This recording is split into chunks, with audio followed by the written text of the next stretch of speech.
Welcome to Poleeno Multimedia as usual. So once subscribe, now click the bell notification so that anytime you drop in a video and you get it straight. For our phone, so that my family phone, they call Instagram, Poleeno_com, Poleeno_com. They fully and every part of the family. Mene Miami Nyabema, Filaman, Upobia, Ghana ha comedy. Omode a year Juma Manko for Niaja.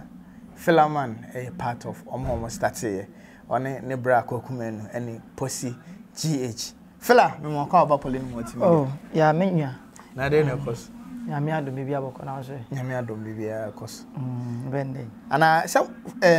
comedy ne dey mo kan mo edikan fo no. Mo kan ho. Ah, bi mo ne kan ho. Bi kan ho. Ho amosan. Oh, say ne mo but ya ne start wo baby, ti be pejai. So now so start ya fine. O start no start ne bia ofie ne bia wo dem. O start na odi che wa ho no mo ofie ne adade. But can mo me publish, me polish ade na. The bar we social media, YouTube. And say ade so ya we say. Instagram. Yeah. The onkofo be blo mo start ya blabo no wo baby. Okay. But mo start ya no. The oba na obe make impact. E be page ade no. Omo na mo de start. Okay. Tana de net. Nti wa o start wo dem de. Oh, on see bibi say rehearsals. E bia o start your whole rehearsals, but e be starting sometimes we start rehearsals ni ewie e na the buy. Alright. Passy GH and all can asem no. I mean minim the angle or the free body. Hey, fella na kasa. Yeah. Onso mu mienu no mo troublesome you know nti mu mienu no. Fella na kasa no. O ma ye fella ni nyina say o mo de ye can o start comedy na e on ne bra Kwaku. And state ni say. Do start comedy. I watch comedy or Ghana ha mo bi o e calibers na ho fe Patricia. Okay. Kufia Samuado mo start boys abre some boys kasa. Boys kasa yeah e the free baby na buy. But satam na movie industry no. Eduma ni gina so pa. Gallywood ni kuma wood ni gina so bia ye eduma gidigidi. No be any time masa anyoma. Yeah, into mo jaye be wure mu bi. Okay. Because one no de wure mu no be wure mu no mo jaye we no. Into mo jaye ne mo dwoye no. An yenso ye soldier na no kuma ase. Ashanti region Bob Siga 116 baby papa wo bi anyame hira na am no so na wiase nya de ni me okay and ono so the idea ne ba no de me start ya na nyame adom ende abeboye bomma yenya nana yabo like ya nyame adom like so trend wiase nyina okay before everybody like ni nana yabo asem no say o no obra frɛ say me be say me nye comedy na frɛ na no start here na obi be bisa say tama na kuma wo ginam gidigidi ne na wo na me go school. Okay. Na me go school. Satam nya na me if na me free me we SS visa SS satam ko no. I think say 2011 2012 14 me we 14 nya na me we SS and me we SS no ana me se ko bobo nti na me dey na e ball. Okay. Na me bobo nti me didi ball chi ya kakra be se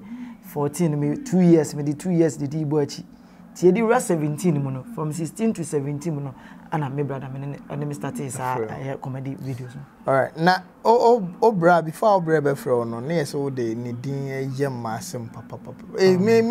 ni o Filaman Kwaku Manu ni me Filaman Bob Siga. Me so ni nipa me ko SSR e be sin the recording da so da dating me sa na me nim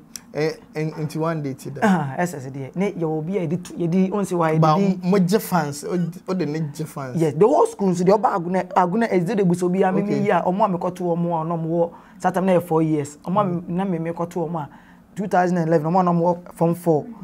ediko ibuso bi a ye ka omo no mo din pa e ka se din the whole school yo omo mo din a first to 3 untimi nyimi free first no yimi free second. Okay. Na me wodin enti na before then form 1 ankasa me koye no na ye ni nwan no osane keke oni nwan no osane keke enti me do for steady me dem nche mu nchiro bia me nye ma adwen mo nkomo yes the ma if you can kofa adwen so na se na bi wo na o form 4 na me ne ko asori wo bo as SDA enti on na be hye that thing say nipa so me si nwan e dai e wa because na me nya at the same church but I feel no kan na se man for gidi asento bitimi bubusa say unwan no me say oh yes season because na me pese ebe ukopre nko ka say unwan no me ka say oh boa opre dodo yeah hand na my student e the sa suspense in the school ma copy form 2 and my brother ebe visit me okay oba PTA meeting na bla oba na ba PTA me bla ankasa na ba PTA meeting satam kan no wakra but okoye meeting bu akanti me no ka say of a flight na ba be duru kuma so na ne car be hia na o de ba ho street oba kwa na PTA meeting ya pon an sana into ho na confirmation na ankasa ba into ho say na kam ye brade ne ho de na waje block confirm bank na confirm before then na say training no be 70% dada into oba say na broso ko 150%. And honestly, the bed name. Oh, buy no so nyame adom buy na mo me be twa picture school for no bia ni twa pictures me bra na aba me nkasa me ko kasa me bla dey ni pe wa ba nyam na me sa be chem me sa me bla ana ye no sa o sa de metna kem na me sa ko ja no ana me sa ba inte ba sa no ba na asa nantie na for so trim yo de bro sa tam na pesa me just say ana kam ye ma se me ma se ma sa tam ne sen kam start because sa tam ne mu ayefo ama me nka kra de beto na so but na me pesa me ko sa level because okay now nim de da woni yes ana me ma me na SDA for futu mo de amaye from tete no ne nti no ebu won ma ye ja o kra se kwa ana yo de edin so betimi aye nti kwa ni mapa jare no wajai sise efa sorry no oh minjai on si de ma ebeye ni aya Saturdays no ohwe ye djuma we ya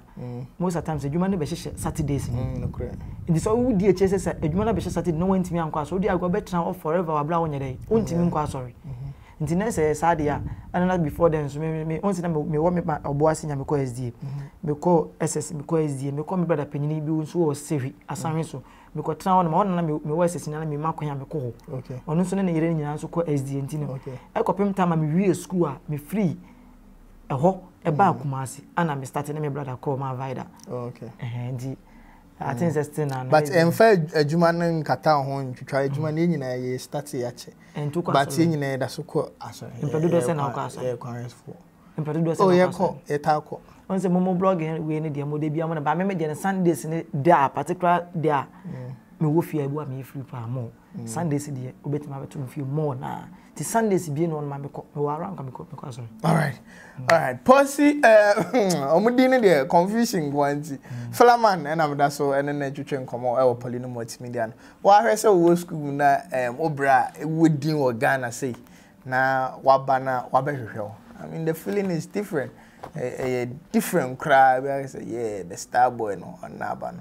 Fila nti e ba sa no o free SS e be wie school na de be rest ni nti wabam ebu obo no ho kra na se board on na me obi a manage board ho pa me bobo me am dinga ka me ko bo kakra dubiase okay new dubiase second team na me was second team na me ka first 11 na before one me move from ahoko Storm Soccer Academy wo kwa onso me ko di me ko spend days month bebele ho no onso coach awa MCC or Germany okay and onso ko share wa na me move from ho eba back to Kumasi na me ne Asukwa Deportivo be se ko training sa timi flo na me ko Accra okay ana me ko ne Atranvisa Academy okay amonso ko training wa ye college on side or college side nti from ho no college on anim na me ko buy rounds na madam football ba ko na ono so wo Storm Soccer Academy ana olenke me nya some UK invitation me from Football CV Academy okay na before the non we din ka akwa ba okay no ako UK yeah ako UK na ba enti na osa lenke na se yenya embe process ni ada enti nyame so ncha de na asida nkunso nka nyame se bro me ko me sanka visa no okay na se nyame hihye mu nyame hihye me sanka okay enti ho na ase start ma abambu ni said I say because na my dream pomu nyina na me mpa bo no se nyame mo na me ntimi ko bobo abuchi okay enti ase bounce so na me se kire ti na etime no so kakrakra na me pese fi me direct be hye yes before then so me waka na madam football ba ko fe no ki as a key for logic no on force me se me twasini okay to mama me ko twa audition mi man me twa we ni twa movie double taxi driver na me wo fa na ya double okay nti ho no me twa ne ho ne ye me de sini mu ye me de stand up so bom to ne ma me ni course ni say adi so asa ha so ye me feel ani ye de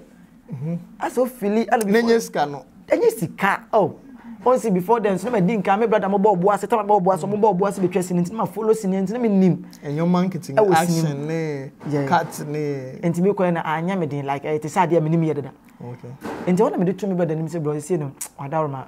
bo ne dem pese me jai na me twese no se da bi me mobo no but all the same me san nwini hu biem asma me kan na me flew na me sabe so ko share Satellite City Academy in Sawom side o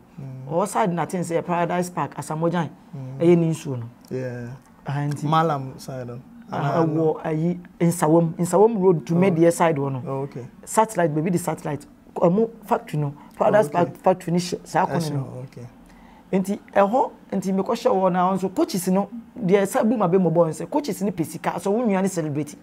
enti de bia no na o person hye adwuma ma na o jiska fi nua no me se dabi ana esa o money asa me brother spanish kama me se bra afi de me sa repeat bi me se bro me pese me bobo bi me kan na ana one sa ya no se na me mra fi ana me se sa me no ma hwi tu kumase ti me bae no enye ho na no so me sa say me ko ye adwuma na bi which is somewhere na me di ura ye di be 2017 from 2016 and the new 2017 enti me bae kaka na aka years kakrama ye aka some months ye me ura 2017 no ana me ya me ko location na me ko na makra nti mo me bra tu kwan 2016 ni mo okay into tu kwa bae na ye di ura 2017 ni mo na ho na ye be start ye comedy or like Saturday me din ka disini echi ya no hu sese no me ye wele nse me ye adwuma o na no me start ye say start ye adwuma na me ye adoma o de me start ya me anso ni nipa sa de me start aggressive aggressive interview me anso ni nipa sa de me start ya nya me adoma abi do something be so ti obra aboa bro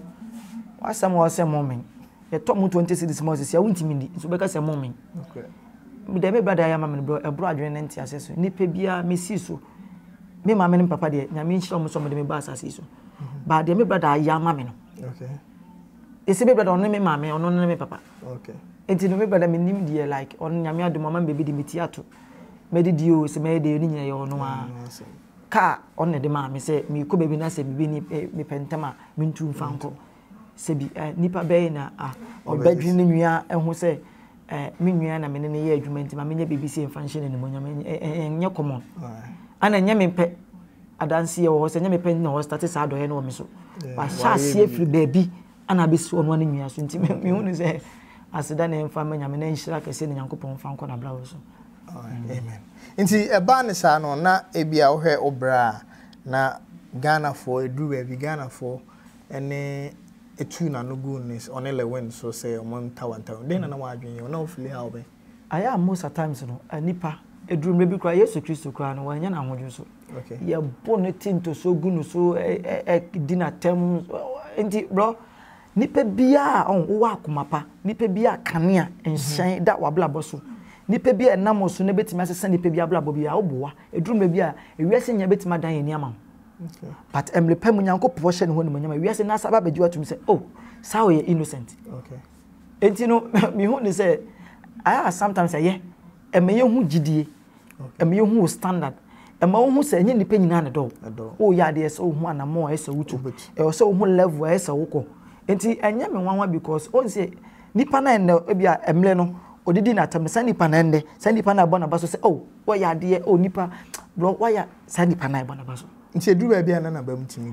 bu so no ta na odi nkomo nti bi wo fia on say abemubuo no me brother ye type bi say owo akoma say yenyanko okay yenyanko de bia ono ka chem tina na adwuma we no be wrem no enye na fom ba say wo de nipa bi asema woka utie nipa bi ano a wo be divert okay de wunim say ye no hwe na ye ko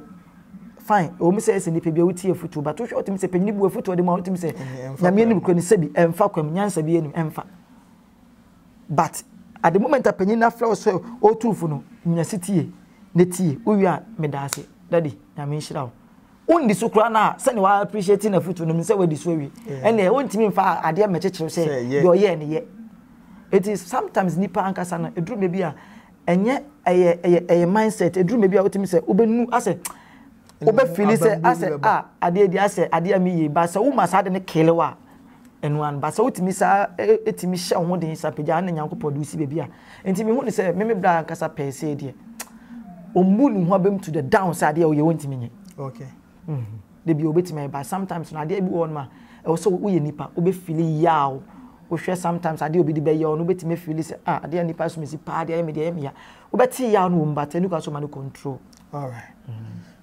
Obati ya obati ni kwan se umano e control me da so ne Filaman na e twetwe nkomo call Instagram poleeno_com ne follow